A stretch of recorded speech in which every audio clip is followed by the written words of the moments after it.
Assalamualaikum warahmatullahi wabarakatuh. Perkenalkan, saya Arumdiah Pitaloka. Di sini saya akan membahas mengenai analisis bahan tambahan pangan, yaitu pemanis buatan pada makanan.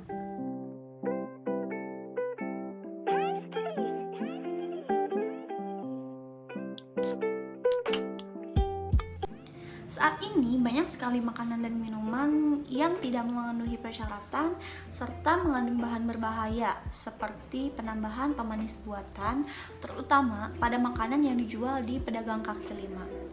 Hal ini tentu saja dikarenakan biaya yang digunakan untuk memperoleh pemanis buatan ini jauh lebih murah dibandingkan dengan biaya yang digunakan untuk memperoleh gula asli.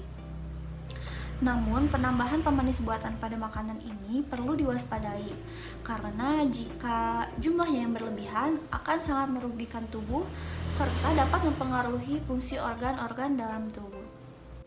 Pemanis makanan berdasarkan sumbernya terdiri dari pemanis alami dan pemanis buatan.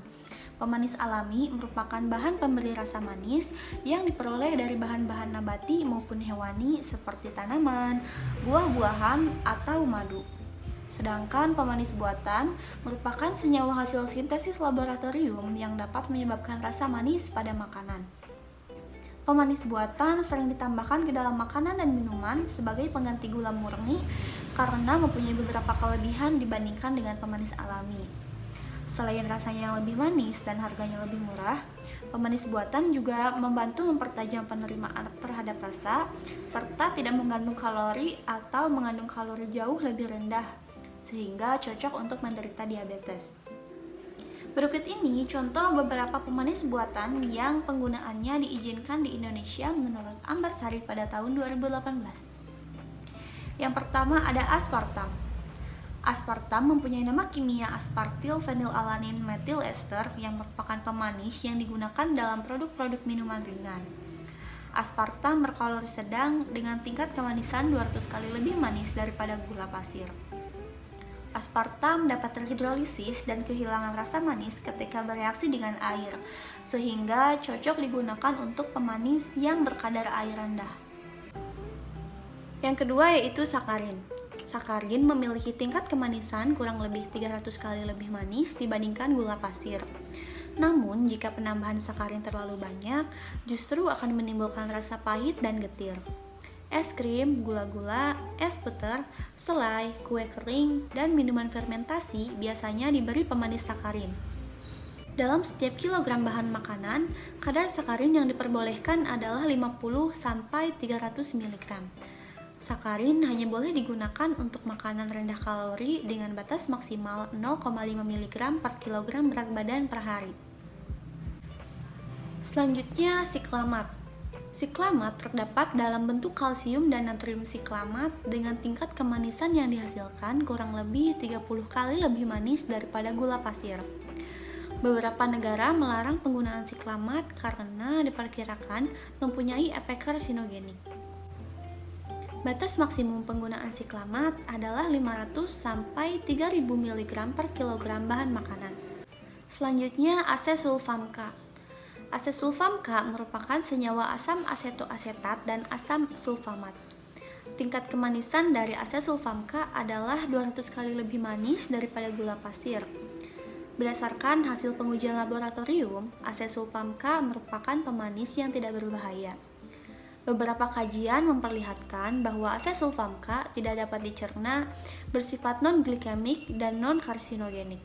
Pada tahun 2003, Food and Drug Administration atau FDA Amerika Serikat mengumumkan bahwa pemanis jenis ini aman untuk dikonsumsi. Namun, beberapa peneliti masih meragukan karena asesulfam K dianggap dapat memicu kanker. Selanjutnya ada sukralosa. Tingkat kemanisan dari sukralosa yaitu sekitar 600 kali lebih manis dari gula pasir. Karena stabilitasnya terhadap panas, sukralosa ini juga dapat digunakan dalam produk yang dipanggang. Batas harian yang dapat diterima untuk penggunaan sukralosa adalah 5 mg per kilogram berat badan per hari. Yang selanjutnya ada neotam. Neotam memiliki tingkat kemanisan 8000 kali lebih manis dari gula. Namun, pemanis ini sangat jarang digunakan dibandingkan dengan pemanis buatan lainnya. Berikut ini beberapa cara analisis yang dapat dilakukan untuk mengetahui kandungan pemanis buatan pada makanan. Yang pertama ada siklamat. Di Indonesia, penggunaan siklamat masih diizinkan, tetapi sebenarnya hasil metabolisme siklamat yaitu sikloheksamin merupakan senyawa karsinogenik. Siklamat dapat dilakukan dengan menggunakan uji pengendapan. Prinsip dari uji pengendapan yaitu terbentuknya endapan putih dari reaksi antara barium klorid dengan natrium sulfat yang berasal dari reaksi antara siklamat dengan natrium nitrit dalam suasana asam kuat. Penambahan barium klorid 10% bertujuan untuk mengendapkan pengotor-pengotor yang ada dalam larutan seperti adanya ion karbonat.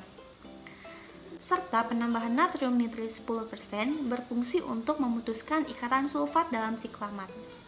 Ketika ikatan sulfat telah putus, maka ion akan bereaksi dengan ion sulfat dan menghasilkan endapan barium sulfat yaitu berupa endapan putih. Yang kedua, ada uji kromatografi lapis tipis. Prinsip uji ini adalah bahwa siklamat akan memberikan bercak warna putih dengan reaksi perak nitrat atau AgNO3 di bawah sinar UV. Dalam melakukan analisis dengan menggunakan metode KLT, fase diam yang digunakan yaitu Lempeng-Kessel-Gelgy dengan fase gerak 90 mili aseton dan 10 mili amonia. Selanjutnya metode spektrofotometri. Pada analisis menggunakan spektrofotometer, sampel diukur pada panjang gelombang maksimum siklamat yaitu 314 nanometer dengan mengukur absorbansinya. Selanjutnya, konsentrasi siklamat dalam sampel dapat dihitung menggunakan kurva kalibrasi dengan persamaan regresi Y sama dengan A plus BX. Selanjutnya, metode nitrimetri. Prinsip pengujian siklamat dengan menggunakan metode nitrimetri di mana siklamat oleh asam klorid akan terurai menghasilkan amin alifatis primer dengan reaksi sebagai berikut. Hasil penguraian siklamat dapat bereaksi kuantitatif dengan asam nitrit, sehingga dapat dijadikan dasar untuk analisis kuantitatif siklamat secara nitrimetri. Dengan metode ini, berat ekivalen senyawa uji sama dengan berat molekulnya. Yang terakhir dengan menggunakan metode gravimetri. Metode gravimetri ini didasarkan pada sifat siklamat yang dapat terurai oleh asam klorid menjadi asam sulfat. Dengan mengendapkan asam klorid sebagai barium sulfat dan menimbangnya, maka kadar siklamat dapat diketahui. Yang kedua, analisis pada sakarin. Analisis pada sakarin dapat dilakukan dengan menggunakan uji resorsinol. Prinsip pengujian ini didasarkan pada sifat sakarin yang akan memberikan warna hijau fluorescens jika direaksikan dengan resorsinol. Uji reaksi warna ini dilakukan dengan menambahkan asam klorid 25% untuk mengubah garam sakarin menjadi asam sakarin yang tidak larut dalam air. Yang selanjutnya, uji kromatografi lapis tipis. Prinsip pengujian sakarin dengan kromatografi lapis tipis didasarkan pada sakarin yang akan memberikan warna jingga muda dengan reaksi alpha-naftilamin di bawah sinar UV.